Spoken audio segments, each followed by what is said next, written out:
Vamos conceituar o que é o brega. Era uma rua de Salvador, numa região de baixíssimo meretriz, que se chamava Manuel da Nóbrega. E aí a placa foi se apagando, ficou só brega. Passei parte da minha infância na Bahia e tinha uma região de baixo meretriz na cidade, que a gente chamava de brega, e naquela época a gente não chamava de brega a roupa que a gente não gostava, a gente chamava de brega a região do prostíbulo, a rua do prostíbulo. E quando a gente passava de carro, às vezes por lá, por aquela rua, ouvia as músicas, e eram sempre aquelas músicas com teclado e tal, e aquelas mulheres semi-vestidas, então assim, coisas que não eram do nosso estilo. Chamar isso de brega, eu não sei exatamente quando começou. Por que a gente chama a coisa de brega? É quando o que acontece? Quando ela não se encaixa de alguma maneira na nossa forma de ver as coisas. Na verdade, isso é uma forma de dominação também.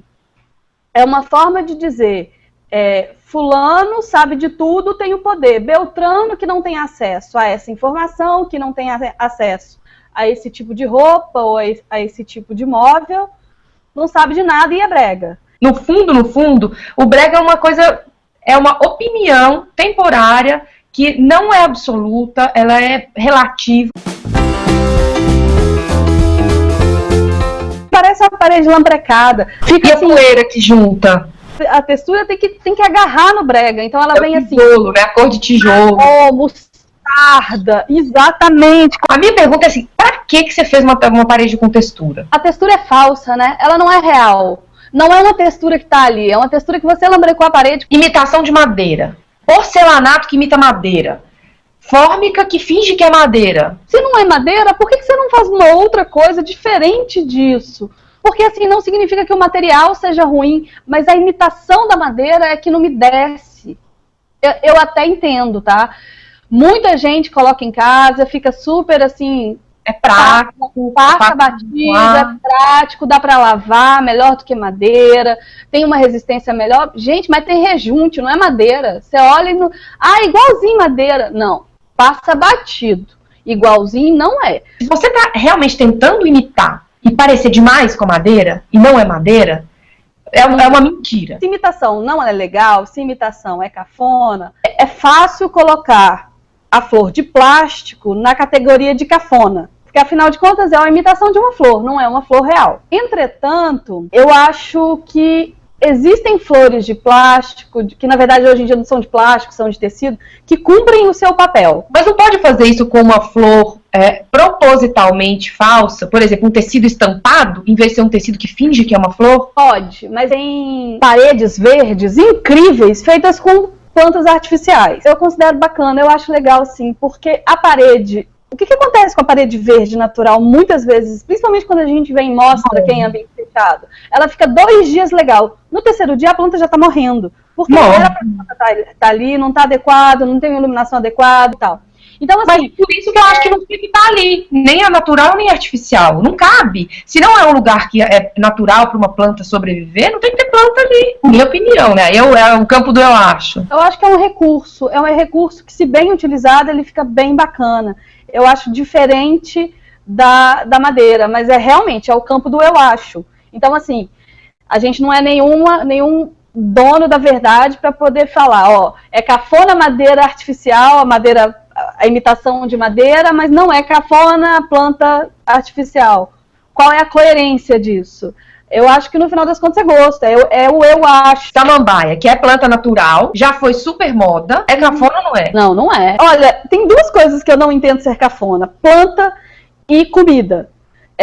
Eu sei quando é cafona, mas eu não entendo nem o fato de eu saber. Então, por exemplo, comida. Gente, comida é uma coisa que você vai lá, come, é gostoso hoje, como que para de ser gostoso amanhã? Não entendo. A outra coisa é exatamente a planta. Sabe por que eu acho que a samambaia deixou de ser bonita? Era uma planta bacana, em determinado momento da nossa história, todo mundo tinha 70 samambaias dentro de casa. Você não tinha variedade de plantas. Aí na hora que você tem um monte de samambaia, aquele negócio chorão assim pra baixo, sabe? Você perde riqueza, você perde variação mesmo. E aí todo mundo tem a mesma planta, igual, naquele chachinho pendurado ali na janela, com o mesmo objetivo.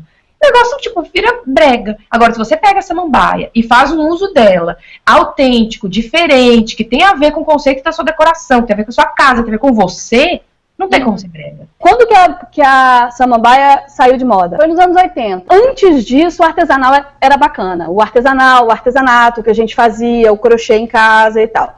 Aí a mãe começou a trabalhar fora antes, né? Aí a filha já trabalhava fora e tal. Então não tinha tempo para cuidar de planta, não tinha tempo para costurar. Então a partir dessa época, eu lembro que nos anos 80, ter uma roupa de costureira era cafona. Porque, na verdade, a questão industrializou demais. Então, o mundo ficou muito consumo de massa, né?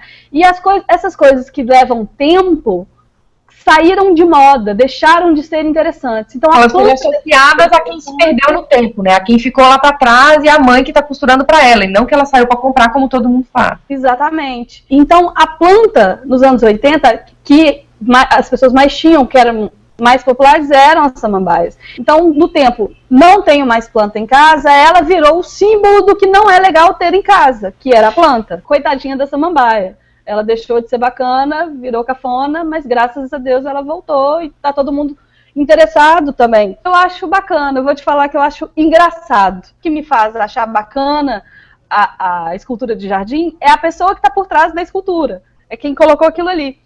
Eu não colocaria no meu jardim. Eu acho a peça em si cafona. Vamos combinar? Branca de Neve e os 7 Anões no seu jardim? Né? Não. Não dá. A pessoa que está por trás daquilo ali geralmente é muito legal. É uma personalidade que me interessa conhecer. Decoração à prova de breguice, decoração que realmente é bacana, é a decoração que diz sobre o dono da casa. Sobre quem mora lá. Então, é o que você está falando do anão de jardim, né? Se você quer uma escultura lá, porque você quer fingir que você está num jardim grego, desculpa, é brega. Agora, se você está colocando uma Branca de Neve, porque você acha aquilo engraçado, divertido, você quer dar um toque inusitado no jardim, e isso tem a ver com sua personalidade, tem a ver com o jeito que a sua vida, que você leva a vida, é divertido, é legal, é gostoso, dá vontade de conhecer a pessoa. Então, tentar ser uma coisa que você não é, tentar fingir, tentar colocar uma referência que não tem significado pra você, pra mim é brega. Você coloca na sua geladeira porque você acha engraçado. Então, entra numa outra classificação. Mas, de toda maneira, a história do pinguim de geladeira se perdeu. E por isso que ela ficou cafona. Antes, os refrigeradores, principalmente nos anos 50 e tal, quando houve a popularização tanto da geladeira quanto da televisão, eles tinham cara de mobília. A geladeira de madeira por fora. Então, ela parecia um móvel. E aí as pessoas colocavam um pinguim em cima da geladeira pra saber que ali, olha, ali é a geladeira. Essa informação se perdeu, só tinha pinguim na geladeira quem tinha aquela geladeira antiga que foi ficando não legal. Aí na hora que a coisa sai do contexto e você não sabe por que tá fazendo aquilo, só faz porque você tá repetindo o que você viu, é brega. O paninho de cobrir o filtro, a máquina de lavar, o fogão. Roupinha do liquidificador, gente, que delícia. É brega porque geralmente o elemento em si é cafona. Eu nunca vi uma tampa de galão de água super bacana, super design. Você já viu? Não. Geralmente são aqueles bordados meio torto, aquelas coisas meio peixe, umas bolhas saindo da boca do peixe. Então, assim, a peça é brega. Não é o conceito por trás dela que é brega. A peça é brega. Então, mas assim, eu acho que além da peça ser brega, de repente a gente até consegue pegar uns panos bacanas e fazer. Mas eu acho que o tentar disfarçar é brega. É uma referência que você tem uma necessidade, é uma questão funcional, é uma questão que faz sentido, tá ali. Beleza, maravilha. Se é porque todo mundo faz, se é porque, tipo, você quer fazer um enfeite, quer fazer ficar bonitinho, um negócio tosco, aí não dá, né? Eu não entendo nada de arte, porque é chique, tem em todos os lugares, eu preciso ter aqui. Fica com cara de consultório médico, coisas sem vida, sem personalidade, sem significado. Na minha casa tinha um Di Cavalcante pintado por minha mãe quando eu era criança. É mais cafona do que a reprodução real, né? A foto. A cópia, né? Eu entendo o valor afetivo que isso tem, mas de repente isso pode ser apresentado na decoração da casa de uma maneira diferente, ou misturado com outras coisas engraçadas, ou com recadinho, ou com desenho das crianças e tal. Quando você contextualiza aquela peça, pode... das crianças foi sacanagem. Vivi colocou a obra da sua mãe com os desenhos das crianças. São coisas, pra mim, emocionalmente parecidas, emocionalmente semelhantes. Então, aqueles trípticos, aqueles quadros que tem os negócios que colam um no outro, assim, os trem prateado. Às vezes tem umas formas de CD, uma coisa... Gente, aquilo é o fim do mundo. Aquilo tá de mão dada com a textura. É muito feio. Não!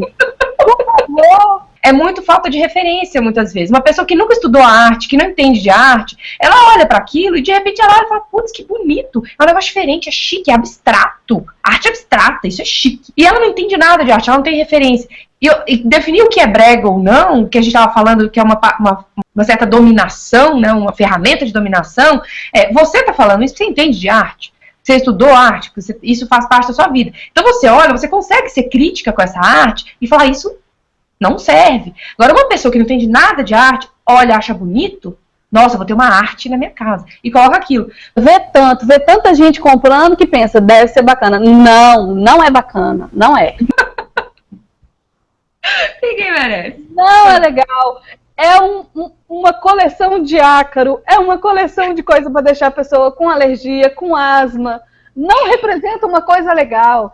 Coleção de bicho de pelúcia, não. Já não bastasse souvenir ser o fim do mundo, souvenir de bicho de pelúcia cola duas coisas que não estão legais na vida. Gente, pelo amor de Deus, não deem souvenir de viagem para ninguém. O artesanato brasileiro é incrível. As rendas do Nordeste, as esculturas de cerâmica são incríveis. Mas a gente está separando aqui uma coisa, que é o artesanato do industrianato. O berimbau da Bahia não é artesanato, aquilo é produzido em indústria, em larga escala, aquilo é industrianato. Não é uma visão romântica, porque o artesão ele trabalha com aquilo há tanto tempo que ele vai se melhorando. O industrianato não, na hora que a coisa para de vender, ele abandona e vai para outra. O souvenir, não se engane, é industrianato. Você quer levar um presente de viagem para alguém? Leva um tempero. Procure um artesão local. Sem aquela plaquinha, fui e lembrei de você. Porque aí deixa de ser um presente legal para ser só um souvenir descartável. Ainda mais numa época que a gente compra tanta coisa e que as casas estão ficando menores. Então, vamos fazer, essa conta não fecha, as casas vão diminuindo, as pessoas compram mais coisa, aí vem aquele presente inútil, que além de tudo não decora, e que é só uma coisa, fui e lembrei de você, não, lembra de mim de outra maneira, me traz um presente bacana, e não precisa ser um presente caro, gente, me traz uma pimenta, um tempero, que no momento que isso vira uma coleção e que conta uma história, deixa de ser um souvenir, é uma peça de memória, é uma memorabilia, deixa de ser um souvenir. Souvenir trouxe pra você, não tem nada a ver com você, eu fui lá e trouxe aqui e tá aqui pra você. Isso é souvenir. Quarto do Ben 10, ou da Barbie. Não, né, gente? Perdeu a identidade agora? Virou o Ben 10? Virou a Barbie? A criança passa muito tempo no quarto, muito mais tempo do que a gente adulto passa. Torna aquele ambiente mais interessante, mais estimulante para ela com outros elementos, e não com elementos só de uma figura. Seja ela quem for. Eu não gosto de decoração temática, inclusive em festas.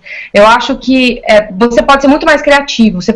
As crianças têm os personagens preferidos, têm os assuntos do momento. Quer trazer o rosa, quer trazer um babado, quer trazer, sei lá, um armário da Barbie, que seja. Você pode trazer referências. Mas ela com certeza tem outros interesses. Se não tem, comece a estimular que ela tem outros interesses. Romero Brito, como lidar? Muito cafona, acho terrível, mas eu entendo o valor dele como arte. O artista, para mim, é aquele que produz uma coisa tão específica, tão sui generis, que eu olho e sei de quem é. Então, assim, o Van Gogh, eu olho para uma tela de Van Gogh, eu sei que é dele, eu não preciso nunca ter visto aquela tela para saber que é dele. Os grandes artistas são assim.